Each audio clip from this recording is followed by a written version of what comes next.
Ayubowan. Good evening. Diplomatic Society in South Africa with Global Sri Lankan Forum bring this very important and well-timed discussion to you. A deep look inside of bilateral relationship and application of diplomacy between Sri Lanka and the United Arab Emirates. COVID-19 pandemic is still very much active, but steadily declining figures give us some relief.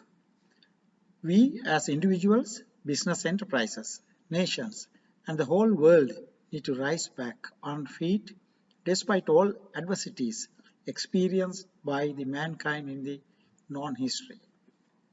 UAE is an ideal role model for managing this unprecedented event of coronavirus.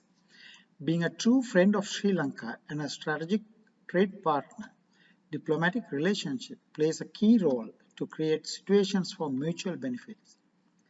Today our focus is on UAE-Sri Lanka bilateral relationship, how both the countries are leveraging strengths and synergies for betterment of their people and nations at large. We have invited the right person who can talk authoritatively about the subject. Let me welcome our distinguished guest, His Excellency the Ambassador of Sri Lanka to UAE, Sri Malraj Silva, for the discussion. Thank you for giving us this opportunity. Ambassador Malraj Silva is a career administrator in various capacities. His primary and secondary education was completed at Ananda College. A civil engineer by profession, he completed electrical engineering from Council of Engineering Institution, UK, and a certified building official from International Conference of Building Officials, USA. He was enlisted to Sri Lanka Army Engineering Corps, became the area quantity surveyor in charge of all construction activities in Northern Palace in Sultanate of Oman, and prior to the current posting, he was the supervising manager for Construction Inspection Department of Construction Management Unit of Los Angeles County Development Agency. Further, he was appointed as the Consul General of Los Angeles and 8 western states of the United States of America. We are really pleased to have you, Excellency, in this discussion today. Please let me welcome our next distinguished guest, Mr. Kirtan Bana, founding chairman of the Diplomatic Society.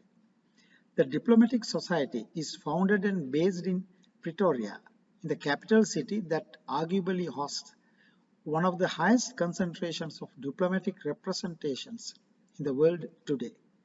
This proximity to over 140 foreign missions and international organizations in the administrative capital has allowed the Diplomatic Society media platform to develop advisory and consultancy services unique to diplomacy.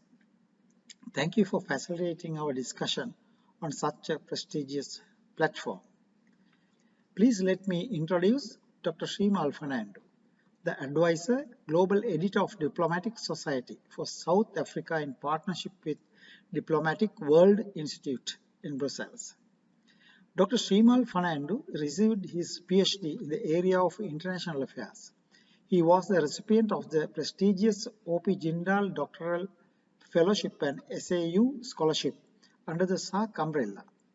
He has received accolades such as 2018-2019 Best Journalist of the Year in South Africa, GCA Media Award for 2016, and the Indian Council of World Affairs accolade. He is the author of Politics, Economics and Connectivity in Search of South Asian Union, which is an in-depth analysis of dynamics of connectivity in politics and economics aspects in South Asia. Your exposure in international affairs will enrich our discussion today. Before we move forward, for the benefit of our audience, please post your questions during the question and answer session. You may use the raise hand option or chat box to post your question. I invite Dr. Shrimal to proceed from here on out, please. Over to you. Equalities in this world where there are double standards applied. in terms of governance, in terms of international relations. Some countries and nations can gather together and do something without any repercussion or any even an island being bad. But other nations, soon as they do something, there's a whole focus on them and human rights issues and so forth. And this is also something that we should, look at and tackle, and bring about a more fair, just international relations platform in this regard. And the UN, no matter how we feel about it, love or hate it, is perhaps the organization that we should look at in terms of reforming it in international relations space. So I just want to end with, briefly, and we can discuss later more about diplomatic society or the expertise that we have. South Africa's position in G20, in BRICS, in IORA, and many international, fora that it engages in, how we can work with Sri Lanka in this regard. But it's clear it's an opportune moment for Sri Lanka to realign itself in a rapidly transforming world order and realize its full potential and the abundance of its natural resources, its human capacity within the country, and of course, the dynamic and vibrant global diaspora. With that, I hand back to President Chandra Kumara and look forward to intriguing and informative discussion. Stuti. Thank you so much, Kirtan, for your insightful thoughts on today's proceedings. I think Ayubowan Ambassador, High Commissioner, Excellency Malraj, it's a pleasure to see you here today with Diplomatic Society and also with the Global Sri Lanka Forum, and with our colleagues from the diaspora, from the Sri Lankan diaspora, as well as the expatriates in Dubai. Well, our connections from Africa to Asia goes beyond many things, and our South-South cooperation is something that we have to solidify. And the Indian Ocean Rim states, and with the small island nations like Sri Lanka, Mauritius, Maldives, and Seychelles, are important choke points where we can strategically manifest many foreign policies of major nations, even about our neighboring nation, India or United States, or even the other big players in this realm. So going back to the next point is that I would like to have an interview session with Excellency Malraj, who has done a commendable job in United Arab Emirates and serving our 300,000 expats who generate revenue to our nation. Basically, from statistics, we know about $7 billion of revenue comes from our expatriates, as well as Sri Lanka has a 3 million diaspora. 1 in 8 live in overseas countries as a small nation. We are just only 20 million people, but 1 in 8 live abroad compared to many big nations. To take on to the interview proceedings, Excellency, my first question to you is, I think this is your second year, if I'm not wrong, right? So of your stay as the Sri Lankan ambassador in United Arab Emirates, how would you describe the relations between United Arab Emirates and Sri Lanka? Yes, Excellency. I don't know. Yeah. Again, Ayubowan and everyone, I'm glad to be here. This is a very important discussion. I felt actually, otherwise actually I'm out of the country from UAE because our Excellency the President is also in United States at this time, having other bilateral discussions with many administrative partners. However, again, thank you for giving me an opportunity to describe our path, what we are planning, what we are gain, and what's our future, So first question, yes, this is my second year. I came in May 2020, and then this is the second year. I came at a correct time because I feel it's not a kind of a bad timing because people wanted help. So I was with open arms. I gave them a little different approach to them. in the sense, first of all, I gave them respect. And also, I got them more professional work done without any bias to anybody. Therefore, people had a different opinion about our mission before, but they change. So that's actually a luck actually I have brought in with me. That trust is very important in such case, because if they don't trust me, and then there's no way that I can do what I'm doing. So that I have already built, and I am there for them day or night. They know that, and also my staff is trained in such a way. I'm glad to say that it's not only me, but my diplomats as well as other staff, they are all committed for that purpose. So these are the few changes I did. I did not do any other tricks, but I was very open to them. And then I provided them the best service I could. So relationship between UAE and Sri Lanka, since I came, actually I have better relations with the Ministry of Foreign Affairs, because that's the place where we go for every small thing. And from legal branch to the foreign affairs to the South Asia countries, all those directors are very, very close to me. That's what I built. How did I do that? Again, it's a trust. I can tell you a story. Actually, when I came in 2019, they invited 6 nation ambassadors to their office. And Ministry of Foreign Affairs actually instructed, I can say, they literally instructed that we need to do mass repatriation. Every ambassador said yes, yes, yes, except me. The reason why I said so is not because even though, as Mr. Cretan was telling, even though we are a small country, we have our heritage, we have a culture, we have actually our plan. So I explained why I am saying I cannot. Then I told them that at that time we had only 10,000 beds for quarantine. So if worldwide all the Sri Lankans are coming, I cannot flood that 10,000. We actually, with the army, we were monitoring from which country now it comes. So, but we gave the priority to the countries where maximum number of Sri Lankans are there. So I explained them. Then actually the minister asked me, Your Excellency, is there any other option? I said, yes, there is option. Everything has an option.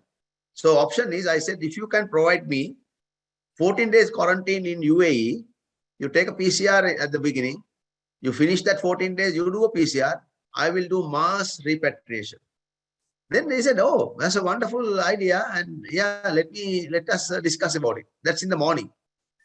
But in the evening, actually, they called me and said that is too expensive for UAE. So this is what I'm trying to say. Because we cannot give up. Because our president was, Excellency, the President Gotabaya Rajapaksa, literally actually instructed everyone that he is very concerned about the lives. So lives matters to us. Because we are a Buddhist country, basically. Therefore, life matters to us. That's the reason that we provided, even though we are small in size, we are very big in the heart. Sri Lanka provided all these repatriated people those days free. Everything was free, including as soon as they land in Karunayaka Colombo Airport, even the transportation was free. The food was free. The medicine was free. So this is what Sri Lanka is about. So having said that, then when the evening, actually, they said that they cannot provide me that 14 days quarantine in UAE. I said, Your Excellency, this is what I was trying to tell you. Because if I mass repatriate, there may be deaths. You love the lives of people. I love the lives of people. So we all are on the same page. It's not that I'm trying to say that differently. In fact, later on, they praised me. Few months later, they praised me.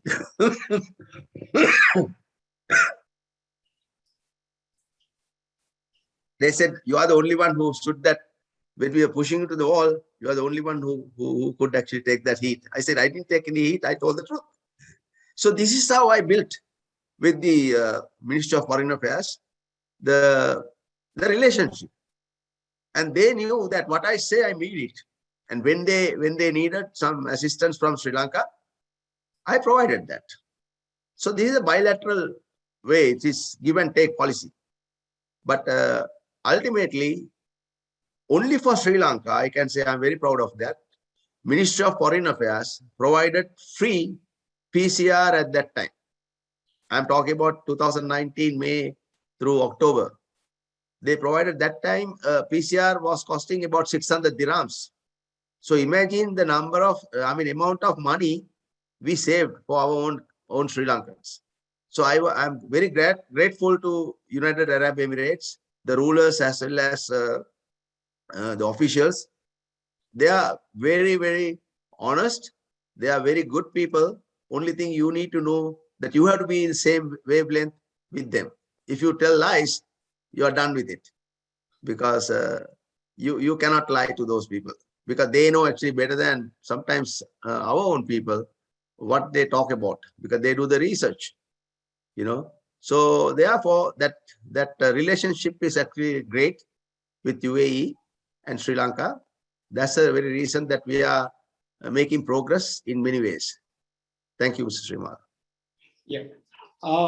Excellency, you are absolutely correct. Sri Lanka is a welfare state, as well as the appreciative role played by the United Arab Emirates is quite commendable. And I think this 40 years of bilateral relationship has gone further with your credentials as well as your new proceedings.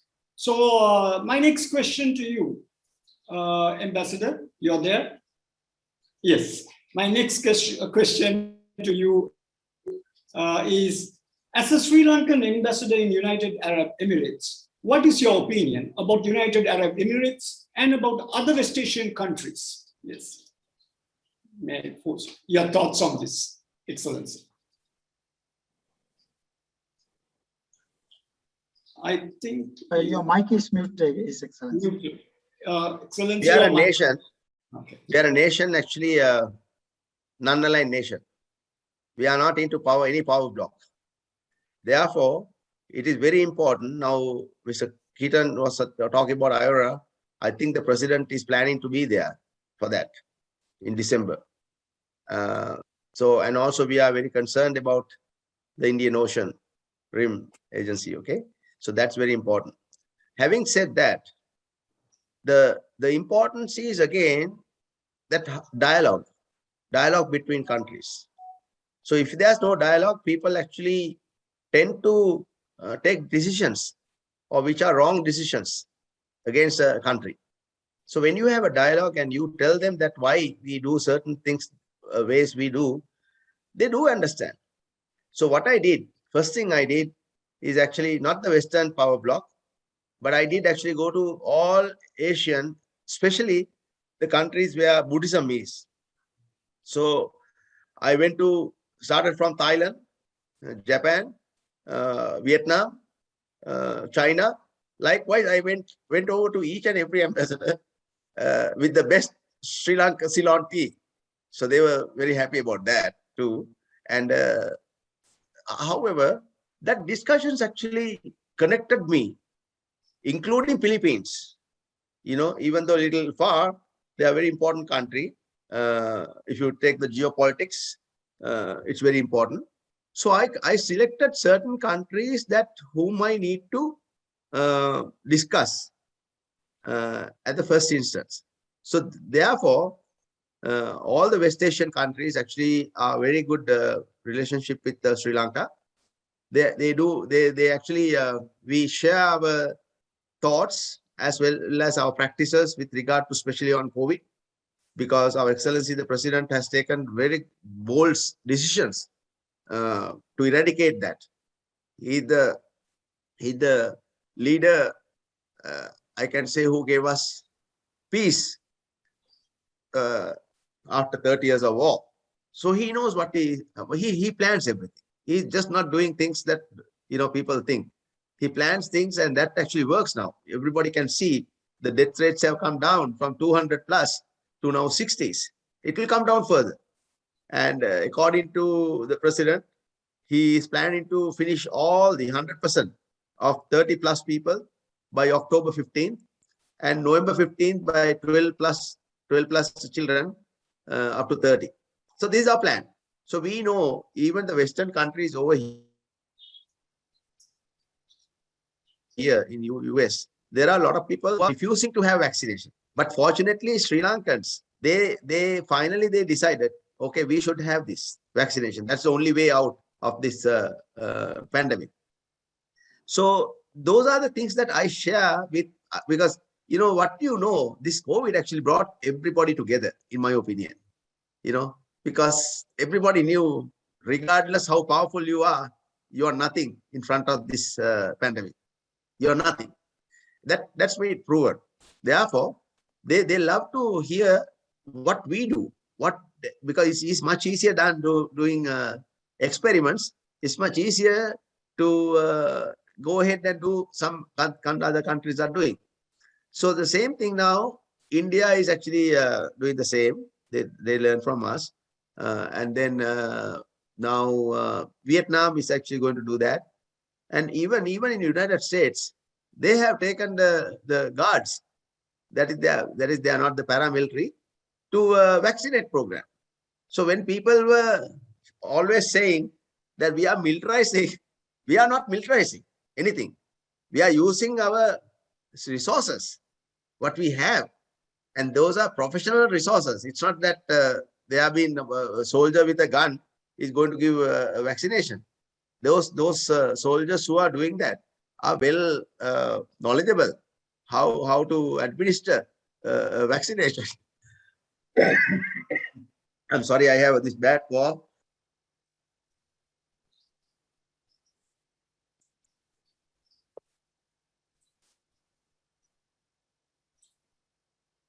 Your microphone is switched. The connection between the West Asian countries and Sri Lanka is great. I can tell another thing that I think you all should know. Sometimes sports, for example, brings people together. Similarly, because that has no boundaries, that has no language, there's no ethnicity, nothing. We are sporty people, okay, and especially Sri Lankans. Now, other thing is your religion. Sometimes brings you all together, the attracted together. So what I used is that tool, because earlier, before I came, many ambassadors have requested from the UAE authorities for a place of worship for Sri Lanka. But I changed that. I changed the mindset. I said, no, not only for Sri Lanka, others are also Buddhist. Therefore, I went to all these ambassadors from Buddhist countries, and I told them that my idea is an international Buddhist center. Then everybody said, that's a great idea. Nobody thought about it. So that's now approach is being taken. So all the West Asian countries, even I can say about Pakistan, even so far we don't have any Afghanistan actually ambassador, but I will go to them. They are human beings. So we have to actually, sometimes peace is brought by religion. So it's Pakistan, India, Bangladesh. Bangladesh has only 0.09 Buddhists, but they are with me. So this is what I have done. So that connectivity has started, and therefore we respect each other. And this is where we are going towards during my tenure. Thank you. Excellent, Ambassador. I mean, you brought in some great points. I mean, of course, Ceylon tea with the lion symbol is known world over, right? We have small gestures with a Ceylon tea gift to the nearest and the dearest neighborhood ambassadors is highly taken up. I'm sure they are with us. Our neighbors and South-South cooperation, starting from South Africa to Sri Lanka and beyond to ASEAN, we are in one platform. So going back to my third question, I think let's talk about a little bit about economic diplomacy. The bilateral trade between United Arab Emirates and Sri Lanka has seen a marked improvement in the recent years, right? What is the role of Sri Lanka Embassy of United Arab Emirates, and what do they play to improve these trade relations further? So that question is posed for next few years, how we will improve our bilateral trade and what are the steps you have taken? Yeah. Thank you, Mr. Srimal, Dr. Srimal, for that. That's a great question because, you know, I am not a career diplomat. I was in the army. I'm administrator and I did administrative work in United States for 23 years. So, you know, our way is that you can't take a penny from the public funds unless you prove that penny is being used for public work, which means that everybody is responsible for what they do. So what I did, I cannot do my mission, I cannot run by myself. Actually, I delegated my work to diplomatic officers and I used them in such a way. That's because, you know, everybody is not good in everything. Some people are good in meeting people.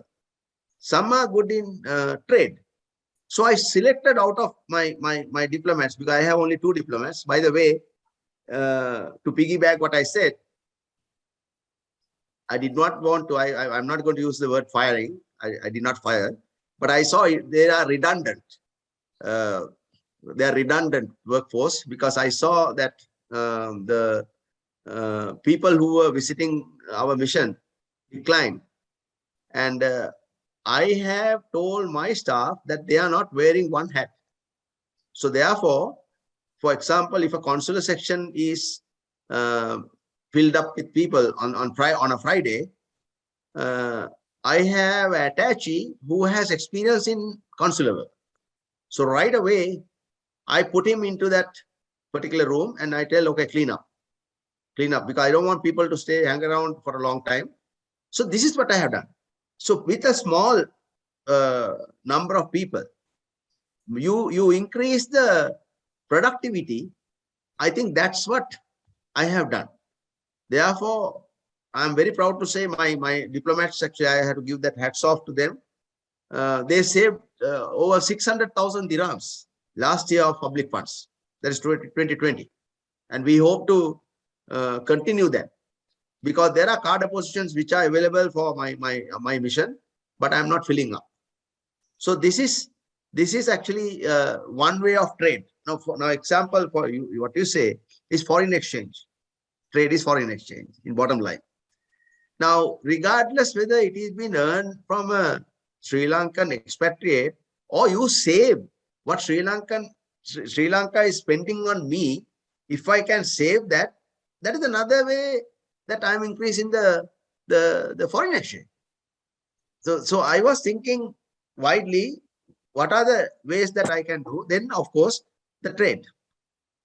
Interesting subject. I'm not a trader, but however, my wife has some businesses over here, so I help her with economics. So I looked at what is the easiest and the best that way that I can actually increase trade. I have a model made up with CARFOR, like Lulu. Lulu actually increased from 5 million to 10 million. With the discussion, and then CARFOR actually has a model that is they are collecting in Sri Lanka fruits and vegetables through not a government entity, private and government connected thing called what do you call it's a semi-government, I think. It's called the plantation, Chilau plantation. So we have considered Chilau plantation to bring all these vegetables directly from the farmer. Directly from the farmer, because our farmers are farmers for many, many years. The third party who is buying the things from the farmer is the one who becomes rich. I mean, we all know the truth of it. So what I did, I eradicated the third party and provided them direct approach. That way we pay them much higher prices than what those people who collectors were doing. That way they will be doing farming, not only farming, their lifestyle will be a farm every day. Actually, it's a professional job, but unfortunately, in Sri Lanka, it's actually a very low level job. But you in a Western country, you call them ranchers. You know, the rancher is a very high level, high profile, high society job. He goes in the evening and have a beer. You know, but our farmer in the evening, I don't think they can have even a cup of tea. So this is what, because we have been depriving their rights. You know, we have to look into where to attack, what to attack, and how that way. Actually, now the things are coming to from Sri Lanka are competitive in the market also. That's what we have done. So, for example, they love our pineapple, they love our papaya. That's very basic two things that they always talk about. These are French company, and they always say we can't get that taste anywhere in the world. But our problem is our consistency. You know, they want actually container loads of these two products, but we can't provide. Even though we are saying we do have this, we do have that, but we actually have no systematic way approach of these requirements. So this is where I need assistance from Sri Lanka, because that I cannot do myself here. But our Excellency, the President, is very knowledgeable about it, and he has actually put up a task force for that to get me what I require. So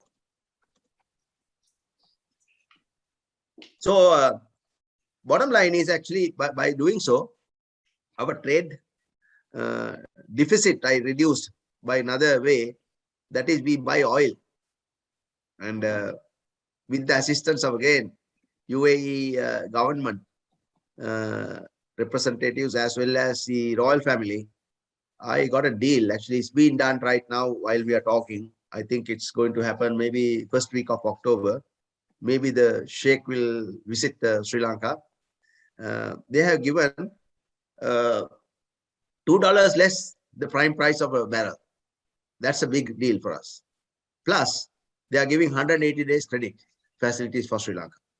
So this is actually eases off some of our problems. What we have, what you call the crunch, the foreign exchange crunch. We will be assisted by that. So this is how our connectivity and the trade has been increased with the UAE.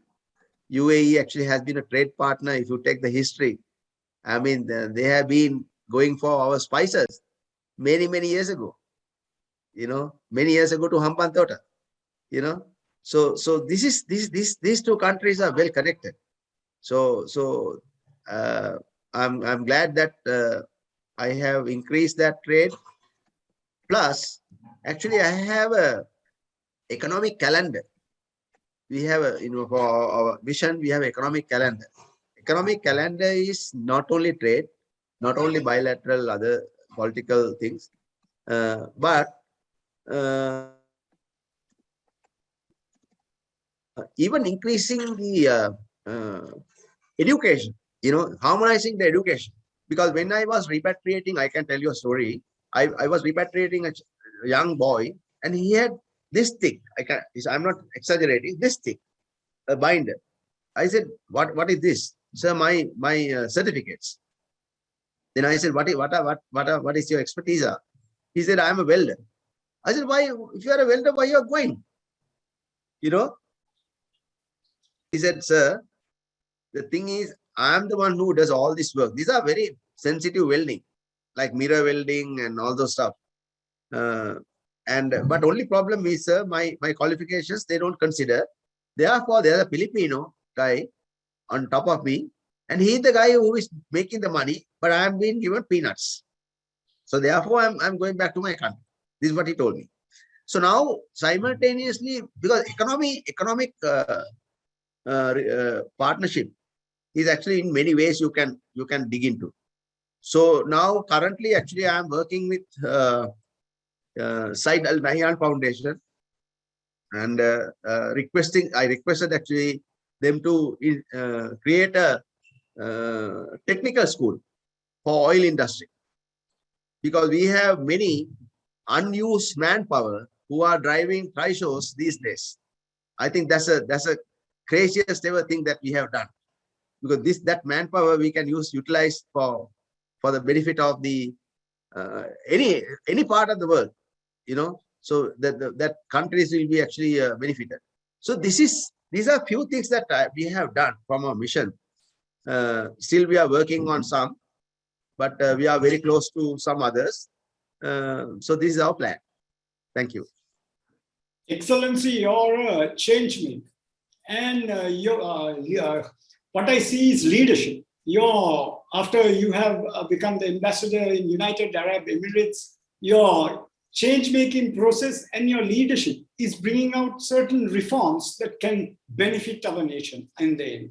Okay, then I'm just remembering Prime Minister Lee Kuan Yew, the architect of Singapore. He was a change maker and a leader who made certain reforms, and as well as he brought the benefits, and today the new Singaporeans are benefiting. I guess our president and personalities like you who are working tirelessly in the Middle East are trying to do these changes to benefit the next generation. So let me go to the next question. Expo 2020 Dubai brings more opportunities for cooperation with United Arab Emirates. Excellency, over the coming week, your plans for upcoming Expo 220 Dubai exhibition. Now, you said a few minutes back that in Chilau, there is a plantation that grows, and our farmers, how we connect with villagers, as well as from village to town, and then from town to the global village. So this is our platform. We are getting an opportunity during this pandemic. What are your plans in the coming weeks to enhance these relations and bring back revenue to our nation? Yeah. Thank you, sir. Please. Again, there's a wrong myth about Expo on many people's mind. They think that it's a trade exhibition, which I always tell them it's not a trade. It's a exhibition about your own country. These are platforms 190 odd countries are actually putting up together to show what they have. Obviously, it's on the side track, there's trade. So we decided, our Excellency the President, Gotabaya Rajapaksa, when he came to power, actually he thought our main item should be tourism. Because once the tourism actually kicks in, trade automatically brings in, because people go to Sri Lanka, they buy things, they visit Laksala or Salusala or whatnot, or the batiks or the clay pots. So the trade actually, it's actually always, it'll actually follow up. So having said that, actually, and then we had a crunch during the pandemic. So we were to spend about 500 million on Expo. But then I understand that we have a, what you call the foreign exchange crunch. So it was reduced to 250 million rupees from Sri Lankan side. But I used that whatever we could. I had a very good connection with Laksala. Laksala actually is the one who is putting up in the world kiosk our products. And then our pavilion is mainly for tourism. So when they get into tourism, then they are actually on sidelines. We are showing our tea, because Sri Lanka is #1 for Sri Lankan tea, Ceylon tea. Then also we have brought in GEM Corporation. So, and further, on the sidelines again, National Council of Exporters from Sri Lanka, it's a separate entity, it's not a government body. They were discussing with me whether they can have a trade show. I said, well, not within Expo perimeter, I mean the Expo buildings, but there is a Dubai exhibition center which provides that support. So they have already discussed. I think there are about 100 plus exporters are coming from Sri Lanka to showcase our export market. And that's going to happen during the Gulf Foods. So it is not one way. It is actually, we are hitting one stone and then we are getting two birds. So Gulf Foods as well as within the expo, we are going to showcase. Further, the expo gives every country a day for their Independence Day celebration. So National Day, they call it National. So the National Day for Sri Lanka is January the 3rd, is the day that they have given us to celebrate.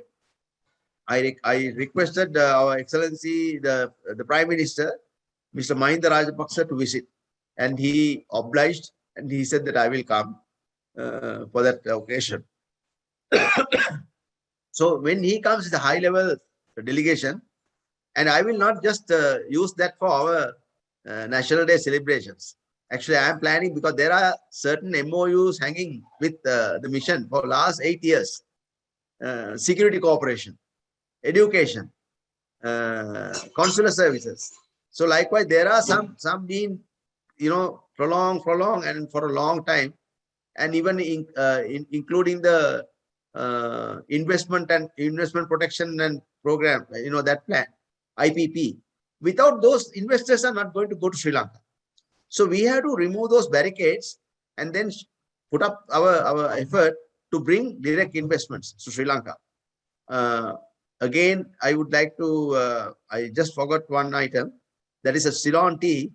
During the COVID pandemic, actually last year, July, August, that area, I went to several Emirates. I went from Dubai to Fujairah to Ras Al Khaimah to, and I gave Ceylon tea again to the frontliners. I went to each hospitals just to say thank you for what you have done.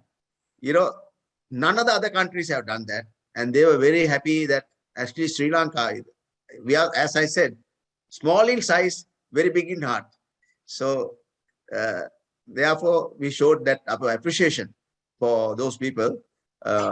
In fact, in one of the meetings I had with the Ras Al Khaimah ruler and the medical school, which is under Ras Al Khaimah ruler, he provided me, because that he brings a lot to them, and they provided me 4 scholarships for doctors and 6 scholarships for nurses. So these are the things that we have to tap in. We got to knock on doors. If you say and you think that it will come by its own, it will not. You got to, one time you are a beggar, one time you have prestige and you are an ambassador, but it doesn't matter. It's a bottom line. My country. So this is what I like to say on that one about Expo. Thank you. Yes, Excellency, you're trying to start the growth engine. We Sri Lankans, we know that Sri Lanka is an exporting nation of $12 billion to many continents, as well as out of that $1.5 billion worth of Ceylon tea goes to everywhere. It's known for the last 160 years. You have been tapping doors and to meet these sheikhs and princesses to introduce our small nation to these bigger nations, right? Chai is a Hindi word for tea. I think many Indian expatriates live there also. I think you can also introduce our Ceylon tea to, or the Ceylon chai to the Indian expatriates. So my next question is a little bit away from growth, away from politics, away from socio-economic development. It's about the recent coronavirus pandemic, right? So the question is, what approach the Sri Lankan Embassy in United Arab Emirates take to solve pressing problems facing the Sri Lankan expat community living in the United Arab Emirates during this COVID-19 pandemic? Yes. I think your microphone.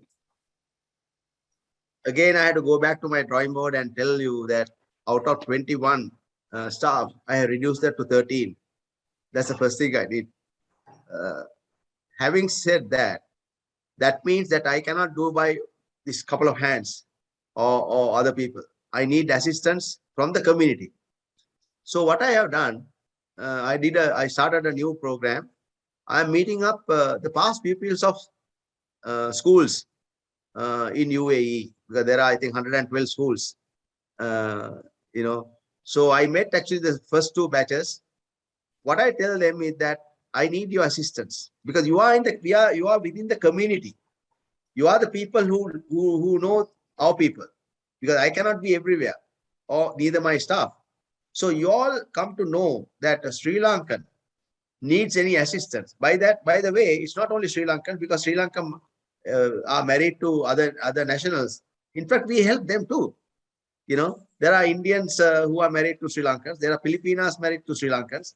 So whenever they want to go to Sri Lanka, there's a requirement that they need to come and get the approval, not only from the immigration, but also from the Ministry of Foreign Affairs. So we provide services even to them. Now, pressing problems. I feel that the most important thing is finding jobs for expats who left us, because some people actually had some I can say that 1 minute.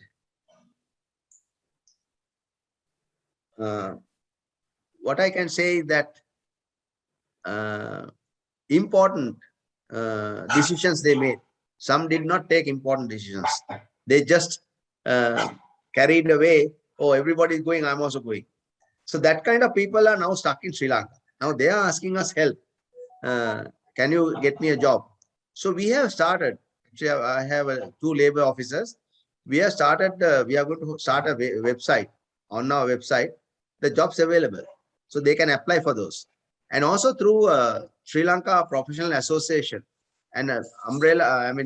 Other organizations under their umbrella, like IT sector, for example, and the hospitality trade.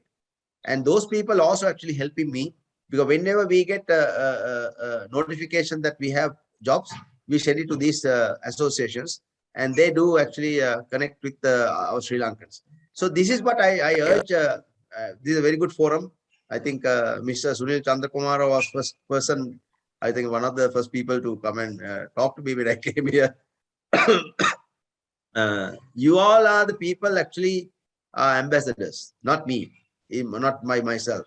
So you all can actually tell me what is the pressing problems. Now, suppose there's a death within the Sri Lankan community. I like to know, regardless what time it is, because sometimes they need assistance, sometimes they don't. But still, I always call upon them and say my deepest sympathies. That makes a big difference for them, because they feel that somebody is looking after them. So these are the few things that I have done with regard to community service. In addition to that, one of our Sri Lankans actually helping me to set up a automated consular and labor section. So which means that they can get an appointment to come over, get their job done, and get out within no time. So that's one of the things actually we are working right now. Which are actually we are running the software right now. There are some glitches which once we complete all that, we will definitely launch it. So again, I urge all of you that your network is much larger than my network. Please tell each and every Sri Lankan that when they come to know that one Sri Lankan needs assistance, please call upon embassy. We are there to help. It doesn't matter the time, 24/7, because we have a duty officer. Now I have put up a duty officer, so we can assist them. Thank you. Yeah, post-pandemic recovery is a key cornerstone in bringing about economic recovery and sustainability to a nation. Also, you mentioned about being patriotic to one's nation is a great happiness also. So with these two, three things combined, we can do great things. We can create changes. I think you're doing that job as an ambassador to Sri Lanka in the next couple of years, and we can see the rewards also. And out of the 300,000 expatriates, I learned that about 100,000 expatriates from Sri Lanka are holding white-collar jobs. And also there are blue collar and mid-level jobs in this, this statistical realm. So moving a little bit further, I just want to pose another question to you. Can you name some of the projects or events that Sri Lankan Embassy of United Arab Emirates have sponsored or have taken off? For example, the International Buddhist Center Vihara in Dubai that has taken shape is one thing. So, Excellency, your thoughts on this? Yeah. Actually, I don't want to name it Dubai or Abu Dhabi. It is going to be in between Dubai and Abu Dhabi. I have to correct that because we are not going to get many temples. That's what the officials told me. However, just like the Hindu temple is one. You know, they are doing a fantastic. I actually visited to see how they do it. And they are doing a very fast track project Hindu temple. So that is one project. As I said, the next project is actually for youth because that's our country. Country actually depends on, we are all, I think, on the down the hill people. Not Mr. Srimal, or, you know, myself, I'm talking about me. So I have to look after my children from Sri Lanka.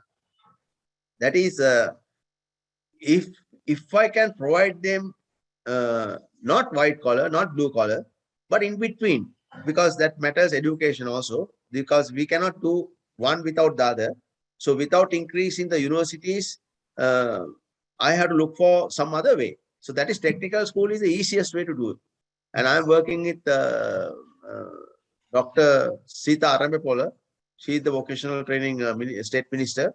I'm working with her very closely and trying to create this oil industry technical school that will actually bring, see, oil industry has 32 activities and some other activities, no need to actually even train them right now. Only thing we have to harmonize the education. For example, electrical engineering, electrician. There are Sri Lankans who are very good in electrical work. So we can actually get them to get the certification and that's it. They should be within a few months, they should be in UAE or other country where the oil production is happening. And then there was another one, actually, because the pandemic, the oil industry was also hit very badly. And I came to understand that the rigs, they cannot keep on in the mid-sea. So what they do, actually, they call it a stacking. They stack it somewhere for safety. So usually they are going to Singapore to stacking or to India. India is little bit cheaper, but Singapore is charging very high prices per day. Stack maybe I think about 5 million or something like that. But Sri Lankan ports are there. For example, the Trincomalee port. That's an ideal place for stacking these because our waters are actually not very calm. Therefore, now I'm promoting that. And also half price. You know, I don't want to make a lot of money at a you know, buy one and get one free, something like that, you know. So likewise, if you have to look into this pandemic, you know, brought us now, for example, even this meeting, this virtual meeting, we had this technology, but we never used it. Now we are looking to become smarter and smarter to get our things done during this pandemic. So likewise, so we have to be always open-minded and look into ways and means how we can actually improve not only the trade, also the education of the people, as well as good jobs in Middle East. Thank you. Yes. You said an important point about technical enhancement of oil and gas industry youth in the next generation. Yes, our energy minister has stated Sri Lanka is in the process of discovering $247 trillion worth of gas and oil in the next couple of years in the Mannar Basin and the Gulf region. So we need, as a nation, Sri Lanka needs to enhance its capacities and the youth to face the new economic changes in our country, which is going to be finding of gas deposits in that region. So going a little bit further, Excellency, finally, what do you think the future holds for the relations between United Arab Emirates and Sri Lanka? Your thoughts on this? Yes. I think it will be what I wanted. Actually, I tell when I meet the officials, I say I don't want to improve bilateral relations. I said that's not the word I want to use. I said the brotherhood. I said you all are brothers of ours. So therefore I want to improve that that connection between Sri Lanka and UAE. And it is actually happening. I think we have invited the Minister of Foreign Affairs, UAE, to Sri Lanka, which may happen in November. And also then our Prime Minister is coming in the month of January. So there are a lot of high-level delegations are being planned. Once that is done, and then royal family, one Sheikh actually is going to Sri Lanka with regard to the oil and gasoline contract, to sign that. He wanted to meet actually our president and say they are with him, and also to help his plans for the future of Sri Lanka. So these are the good things happening with between UAE and Sri Lanka. I'm glad that I'm in a country where I could assist my own people as well as UAE representatives, whatever they need. So this is where we are, and that will actually come into another high level of connectivity between Sri Lanka and UAE. Thank you so much, Excellency, and I really appreciate your time here to being with us, and myself being Dr. Srimal Fernando and Kirtan Bana from the Diplomatic Society. Thank you very much for being here with us for this interview. So our day's next proceedings is about question and answer session, where the floor is open to the global community to ask questions from Excellency. Yes. May I hand over the mic to President Mr. Sunil Chandrakumar from Global Sri Lanka Forum to take the day's proceedings. Yeah, thank you very much, Dr. Srimal. Thank you very much, His Excellency. So this is a time for our audience to raise any concerns or anything else to be asked from His Excellency. This is a time. Ayubowan, His Excellency, Ayubowan, Mr. Chandrakumar, and all the attendees. I would like to ask one question on behalf of one music teacher who conducts music classes over here. Mr. Chandrakumar must be knowing her. Her name is Ushani Karavita. She has a query whether they could get an opportunity for their team to perform on the stage of this forthcoming Sri Lankan stage. Thank you, Mr. Mahinda, for that question. You're welcome. But unfortunately, Expo is actually, I can say, they have their own way. That is Expo. Yes.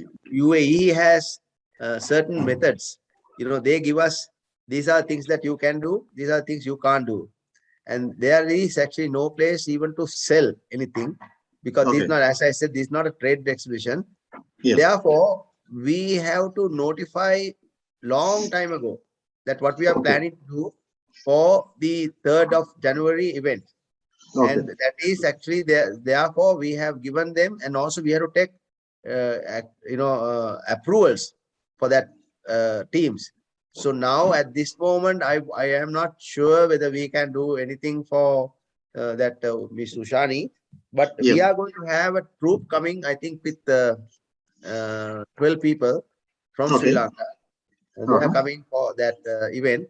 So those names have been given and approval has been granted for them. So this is what I know about Expo. Yeah. Yes. Okay. Yeah, I got it, Your Excellency. Thank you very much. I'll pass the message to her. Thank you. But please ask her to be in touch with us, because I mean, this is not the only event that's going to happen.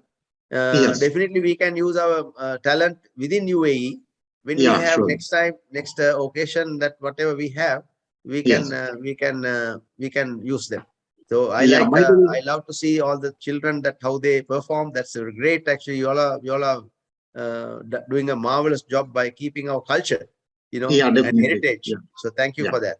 Thank you. You're welcome. You're welcome, Your Excellency, and thank you for the opportunities. And thank you for what you're doing Yeah, for motherland. His Excellency, may I raise one point? Because we see the recent visit made by Honorable Minister of Energy, Uday Gammampila, to UAE, as a very important and significant step in oil exploration in Sri Lanka. And we met him, in fact, in Dubai and had a discussion also. And we just got to know his, certain steps towards to helping our motherland with that important steps. So I understand that it is too early to comment on details of such discussions, but can you enlighten us with any positive outcomes, how the UAE is going to get involved in this matter?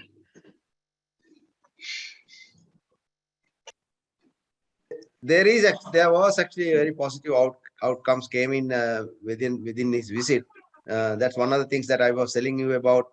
They are trying to provide oil $2 less than the prime price, the barrel, and 180 days credit facilities, which is actually great for when we have this crunch of foreign exchange. So that's one area.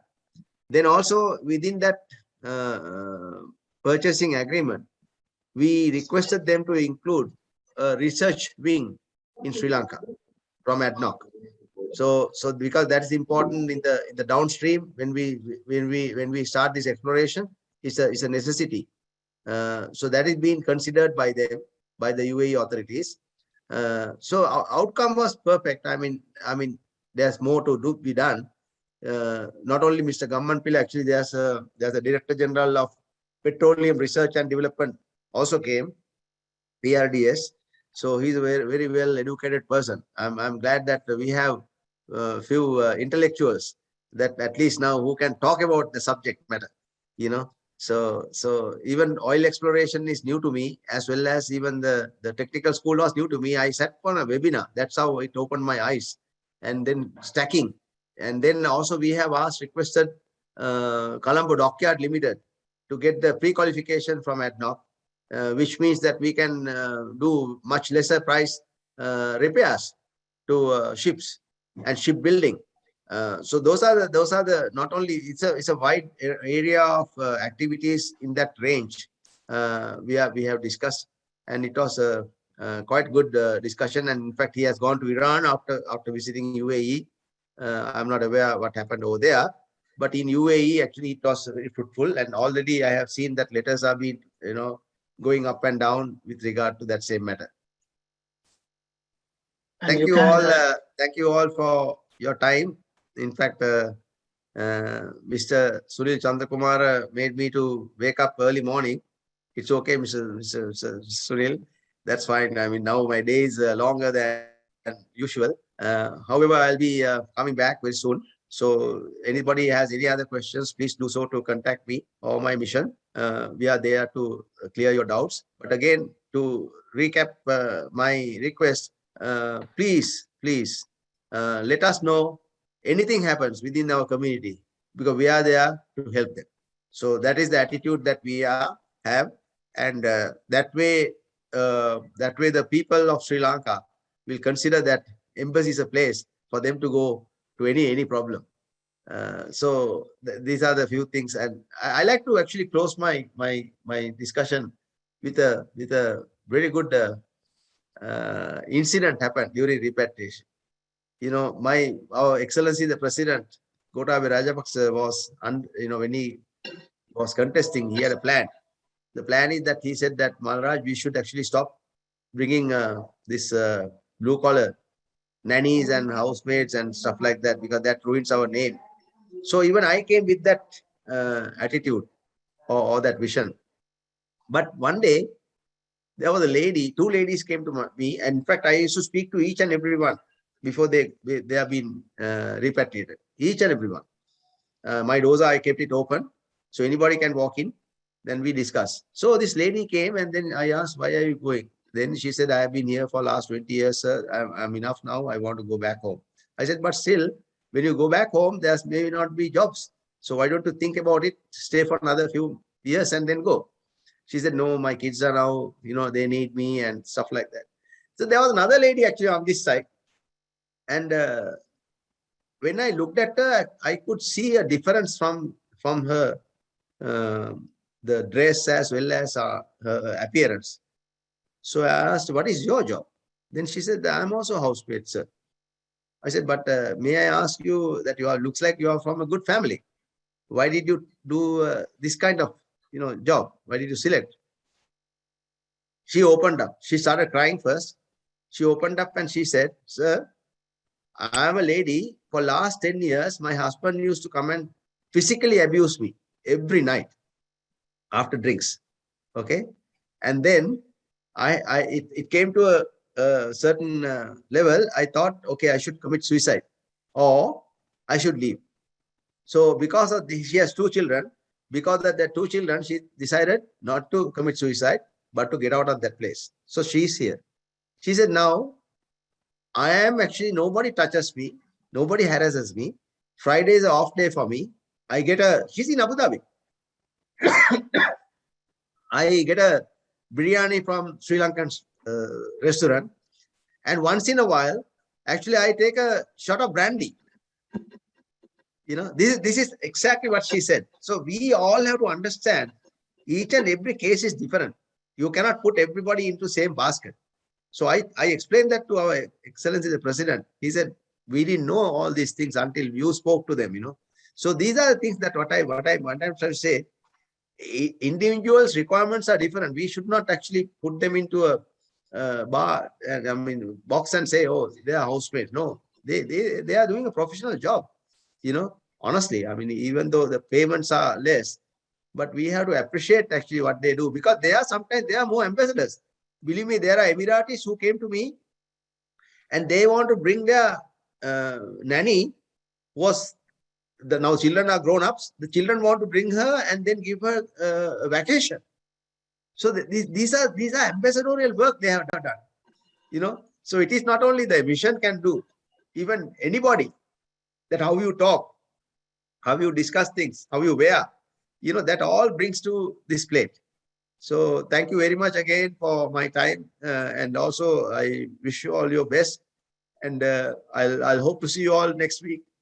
We have reached the end of our session today. We were engaged for nearly 1.5 hours. Didn't feel the time is passing so fast. Before the conclusion, let me take a moment to pay gratitude for the contribution made by all participants. His Excellency, the Ambassador of Sri Lanka to United Arab Emirates, Malraj Silva.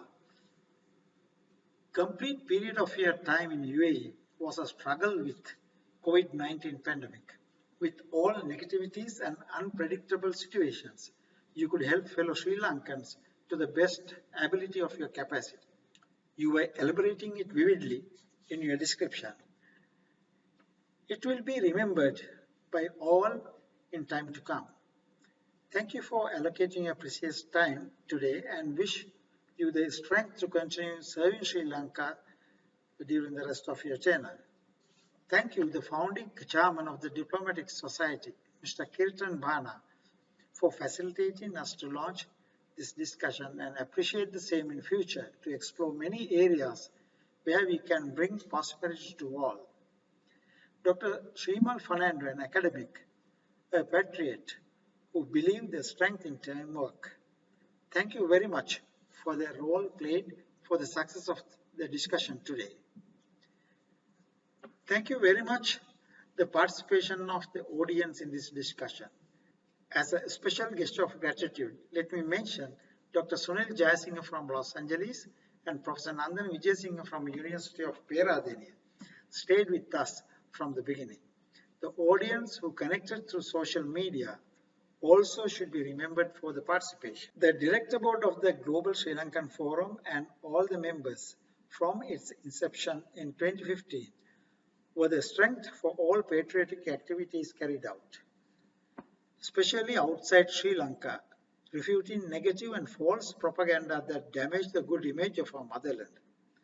I am thankful to Global Sri Lankan Forum Vice President Vijit Wickramasinghe, Directors Kamal Liyanage, Shamendra Wickramaarachi, Kumara Samaranayake joining from Sri Lanka, and Ruan Pereira from Canada, Nandana Nakandagi from Switzerland, Priyantha Haputantri from Japan, and Sanat Karunagoda, Mahinda Leelaratna Keerthiratna from UAE.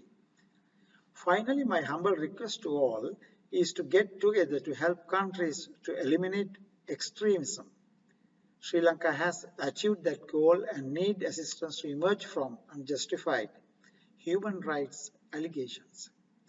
Economic prosperity for all people is the only way to overcome all differences among communities. Let's work together to reach that goal. On behalf of the Diplomatic Society in South Africa and the Global Sri Lankan Forum, let me wish you all safe stay and good health. Thank you.